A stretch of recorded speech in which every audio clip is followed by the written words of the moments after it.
ছিজনৰ শাক পাচলি যদি ছিজনতে নাখাওঁ তেতিয়াহ'লেনো কেতিয়া খাম।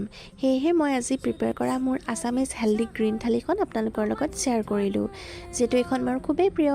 আৰু আজি মই থালিখনত ল'লোঁ উখোৱা চাউলৰ ভাত, লগতে এইফালে কলপচলা আৰু মাছৰ মূৰেদি জলকীয়া ভাজি, লগতে আম আৰু পুদিনাৰ চাটনি, যিহেতু ইয়াৰ টেষ্টটো কিমান ভাল নক'লেও জানে। আৰু এইফালে ল'লোঁ ভেদাইলতা আৰু মানিমুনি, লগতে মাছ দি এখন জোল। ইয়াত যিহেতু মই কোনো ধৰণৰ তেল ব্যৱহাৰ কৰা নাই, সেইবাবে সকলোৱে ভাবিব পাৰে খাবলৈ চাগে কেনেকুৱা হৈছিলে, কিন্তু বিশ্বাস কৰক খাবলৈ যে ইমান টেষ্টি হৈছিলে নহয়। আপোনালোকেও মাছ দি এনেদৰে উতলাই খাই চাবচোন, হেল্ডিও হয়। আৰু এইফালে দাংবডি ভাপত দিয়া, এনেদৰে খায়ো মোৰ খুব ভাল লাগে। আৰু এইফালে মই থালিখন এনেদৰে সজাই ল'লোঁ, আৰু সজাই ল'লে থালিখন খাবলৈ এনেও টেষ্টি লাগে। চাবচোন আপোনালোকেও নিজৰ বাবে অকণমান সময় উলিয়াই এনেদৰে সপ্তাহত এবাৰ হ'লেও এখন গ্ৰীণ থালি প্ৰিপেয়াৰ কৰি চাব। আৰু যদি আপোনালোকৰ ভিডিঅ'টো ভাল লাগে তেতিয়া লাইক কমেণ্ট শ্বেয়াৰ কৰিবলৈ নাপাহৰিব, লগতে কমেণ্টত লিখিব #আছামিজ গ্ৰীণ থালি।